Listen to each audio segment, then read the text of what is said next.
Port of West Sacramento, and we do appreciate you all taking the time to come. We want to start, of course, with our Pledge of Allegiance, but I want to ask our very special port intern, Jacque Wiley, to lead us in the Pledge of Allegiance. Come on up. Thank you, Lord.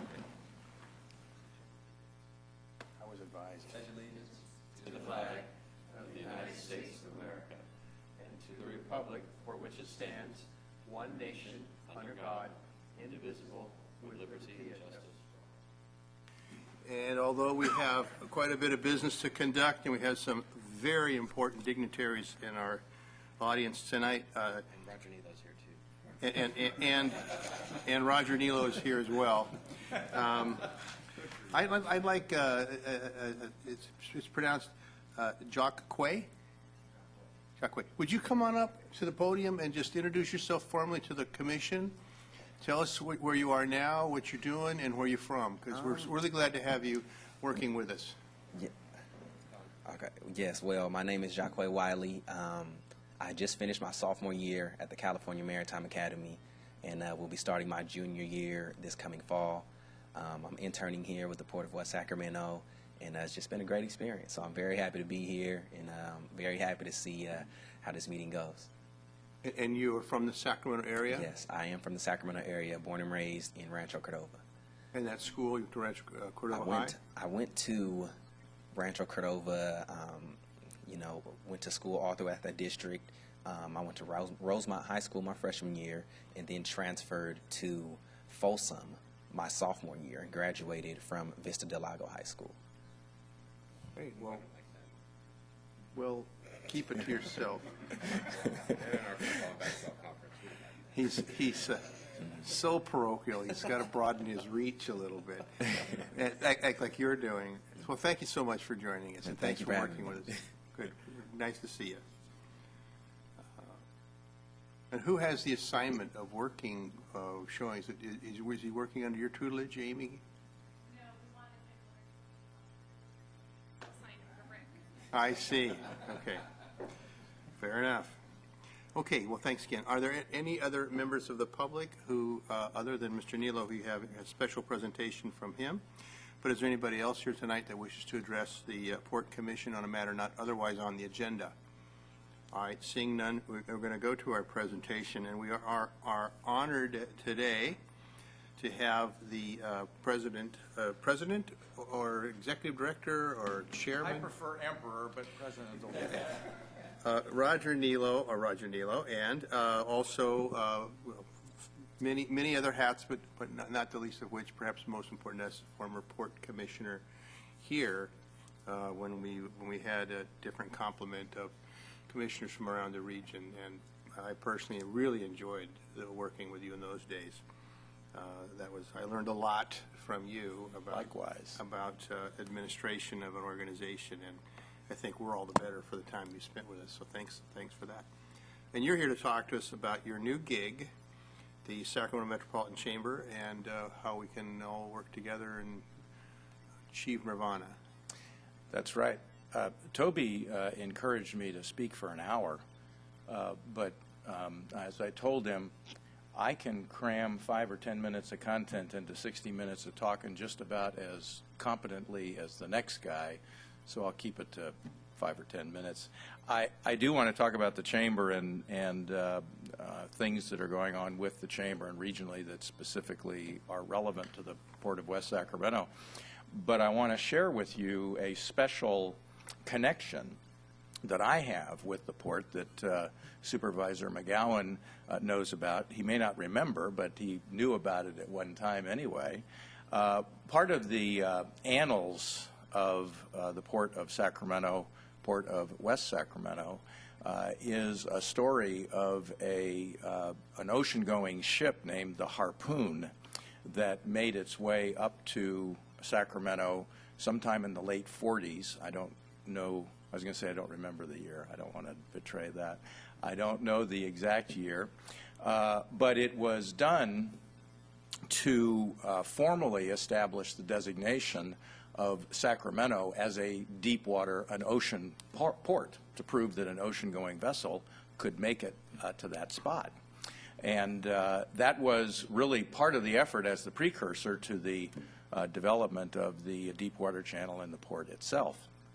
Well, that ship was piloted by a Norvin Fay, who is my maternal grandfather. I had thought, by the way, that was the first time an ocean-going vessel had made it to Sacramento. It was not. Some 20 or 25 years prior to that, a steamship, I think, named the Stanley Dollar, had made its way up to Sacramento. And that was evidently the first time that an ocean-going vessel had made it to Sacramento. And the pilot of that ship was one Nahum Fay, Norvin's father, my great-grandfather. And they owned and operated the River Lines, which was a merger of 3 river freight companies in the 30s as a result of a freight war, quite frankly. They would have all gone broke had they not merged, so they merged.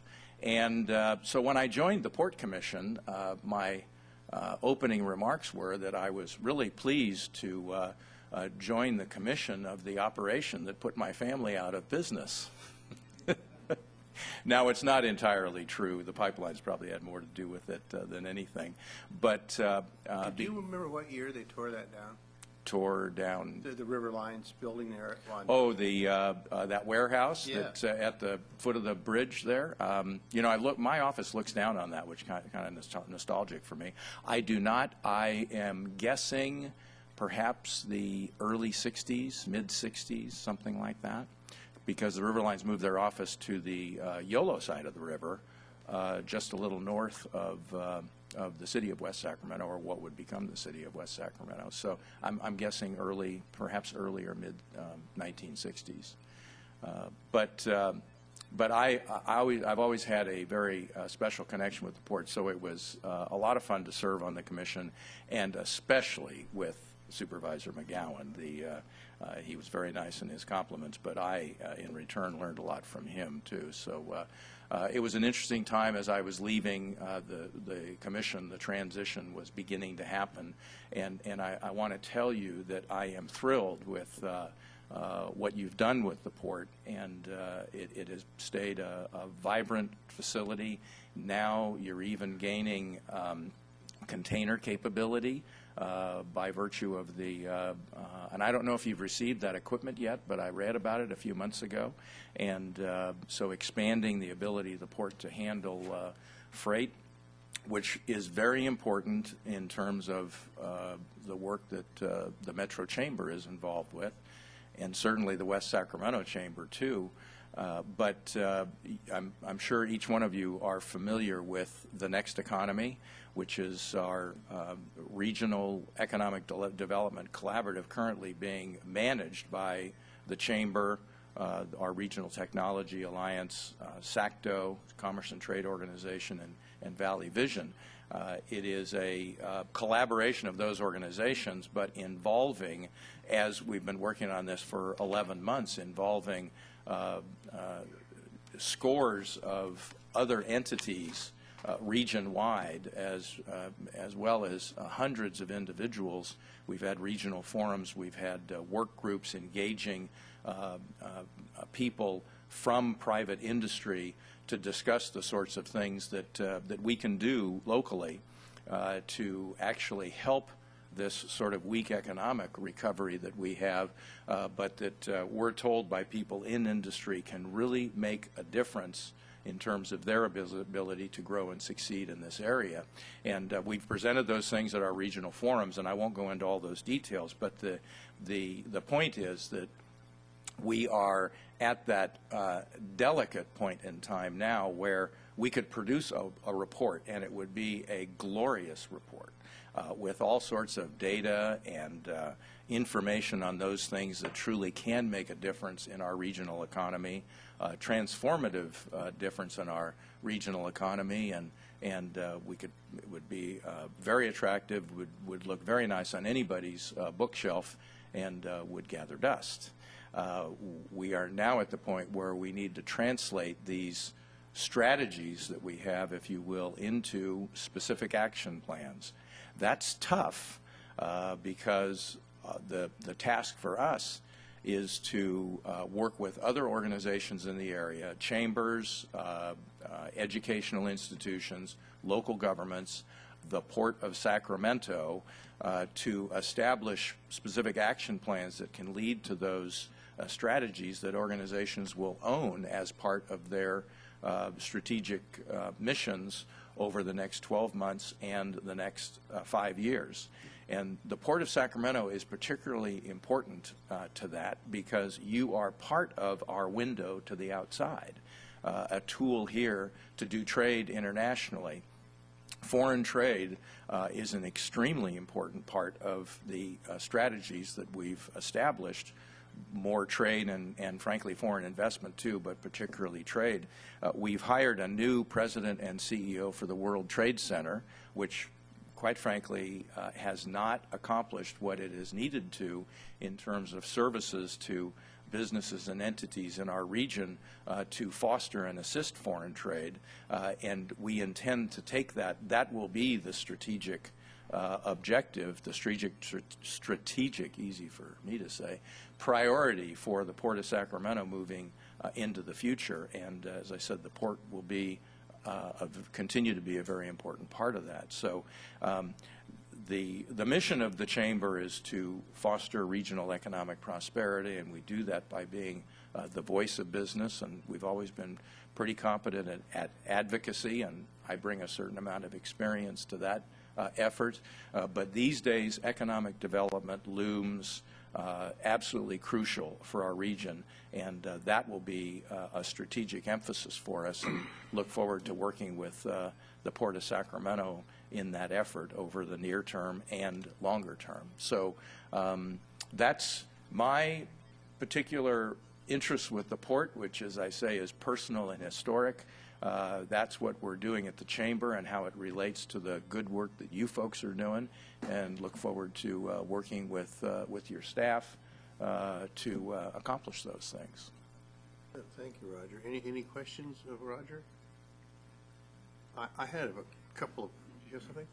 I don't have a question. I did want to note that we're here in part, the Metro Chamber was one of the key actors in the transition of the governance of the port and the clarification of how to make this thing work effectively. And the Metro Chamber's independent reports, their own task forces, their participation in the what's his name, the McGeorge, what's the the Kelso Commission, right? The Kelso Commission. Clark Kelso. Yes, the Kelso Commission and a variety of other efforts. The Metro Chamber's leadership in that work was really critical to getting it to that point. And then individually, when we got to the legislature and we're negotiating this with Senator Machado and others, Mr. Nilo was a key player in helping to make this happen. And it has paid off for sure. I mean, we still struggle with the finances, but having the singular focus on the port and the alignment of the port's land use and transportation and other activities and the level of investment needed has really worked by having it be more closely connected to the city. I am also excited about the next economy work and the explicit recognition of the areas of trade and goods movement that are necessary for that to happen. And so I'm excited about it.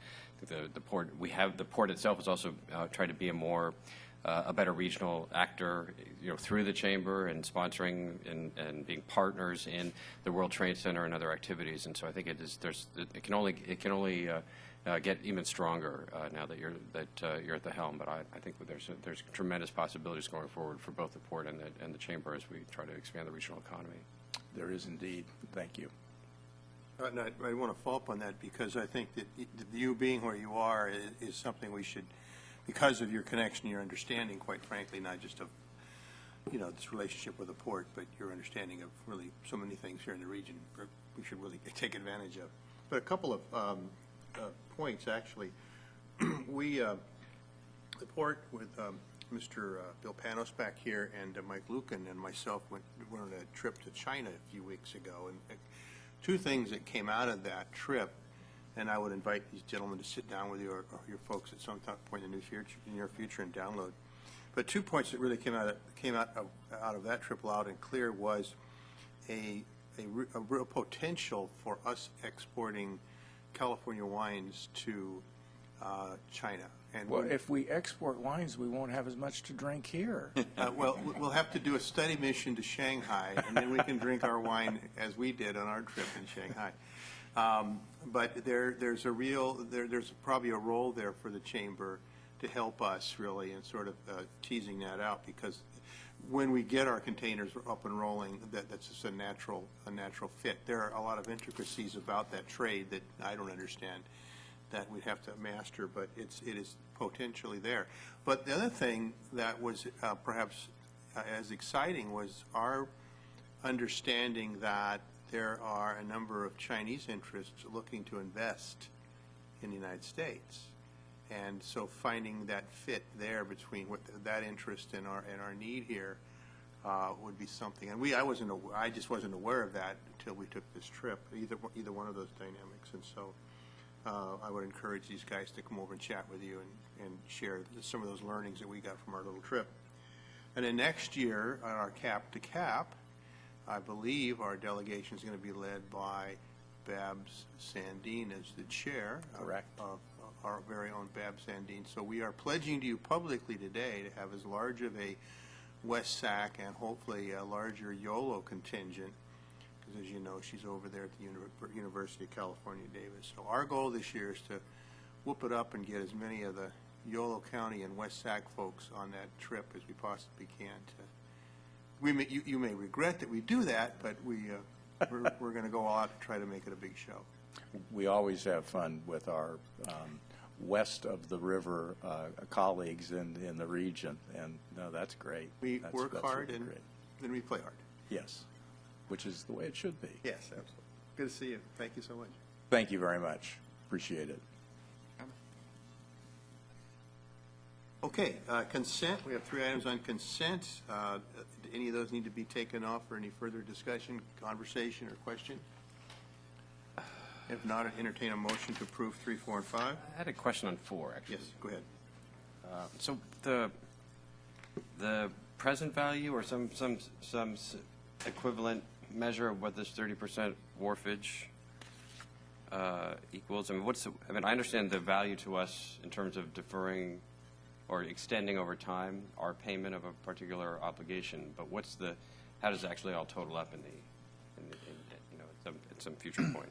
Well, what this agreement, what our current agreement does is that any deferred maintenance that SSA finds in the terminal that needs to be modified for the purposes of bringing in a new cargo, they have the ability to essentially repair that and then send us a bill. And what under the terms of the original agreement, for anything under the deferred maintenance category, and that deferred maintenance would have to be agreed by both parties that it was actually deferred maintenance and not a regular wear and tear type of item. But what this agreement does is it basically takes that and allows us and gives us a different mechanism through the reduction of wharfage to repay that, and then it also, if that cargo doesn't come in, it extends a repayment period over a period of 10 years. Now, I understand the mechanism, but how does 30% is designed to achieve a certain dollar figure for the operator. If we were just to write a check for the deferred maintenance directly compared to pledging this share of our revenues, how do they compare with one another? If we were to, yes, we would pay, we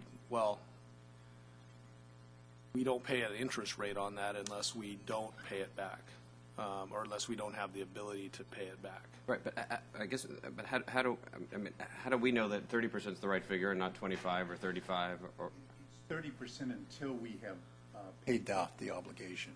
Oh, okay, gotcha. So, all right. so the dollar amount is fixed Okay. by the cost. Gotcha. Okay, thanks. All right. So we have a motion to approve 3, 4, and 5. We have a second, I believe. All in favor? Aye. Any opposition or abstention? Hearing none, is unanimous. We go to item 6. This is our general administration function, and the first one is a report from the CEO and port manager, and the question or the issue is, informal versus formal appointment of Commissioner Subcommittee for Business Plan. What's that all about? Was that my idea? I forgot. We don't think it's your idea, but you want it, you can have it. All right, thank you. Oh, I don't want to be on a committee, no. We're actually advocating that you not formally appoint any representation to this committee. This is a group, a multi-departmental group that has been charged with the responsibility of, in the relatively near term, putting together a business plan for the port and really establishing the financial basis for the port over a short term, which is a 6-month time frame, medium term of 2 years, and then a longer term set of priorities. We would like to have a foil, somebody to bounce ideas off of, and we would suggest, if there were interested parties on the commission, that you volunteer for such an assignment. We could have 1 or 2 of you, but it's really just to gauge some of the political and practical components of any of the ideas. This is an ad hoc situation? Yeah, we'd like it to be ad hoc, really serving as part of the assignment of the city manager as opposed to a formal appointment of the commission, which would then trigger noticing and Brown Act requirements. You could just easily check in with the chair and vice chair as needed. We could, and that the only question was whether that met the expectations of the chair and the vice chair. I'm personally fine with that. I mean, to me, the central question is going to be: is the business plan? I mean, I think we've had conversations a little bit about kind of the near-term and long-term assessment that we need to do, and we need to do honestly. Mm-hmm. Right? As you know, my concern, which is that we not just chase cargo and real estate projects incrementally with the hope that ultimately that will add up to financial sustainability. We need to take a look at the path that we're on. The path that we're on is largely the path that we were crafted and then modified significantly after the governance transition. But many of those assumptions have not held true, not because they were wrong, but the world's changed a lot. And so, for me, the issue is this business plan, and as you put it together, really going to honestly look at those, rather than start from, of course we're going to do 95% of what we've always done. Now let's talk about the 5%. For me, we have to answer the question: is that 95% still valid? Or are market assumptions valid? Does this enterprise work? I mean, not the level of analysis that we did obviously the first time around, but we need to ask those sorts of questions. And if those are if that's done authentically and deeply enough, then for me, I personally don't want to be involved in it on an ongoing basis. I'm perfectly comfortable having the chair and vice chair as a check-in point for you as issues come up. Well, we just talked offline. I think as you others are starting to get briefings, hopefully that's being amped up a little bit. The vice chair and myself would agree to an ad hoc, relationship on that, and maybe we start to coordinate our briefings. We'll figure that out, and it's another scheduling nightmare. But if we can pull it together, if you got us both there, I think it's easier for you, helps us. So let's sort of start talking about that. And I think for now we don't need to create anything more formal than that and see how it goes. And I think between Oscar and I, we can stay pretty close to, I think, the sense of the commission. That's what you need to be checking with. Okay. All right, that's good. So we'll do that, and we'll informally authorize that. It didn't happen here. All right. So anything else on your reports? Anything from the attorney? Any commissioner items? Anything for the good of the order? All right, in that case, then we are adjourned. Thank you very much, everybody.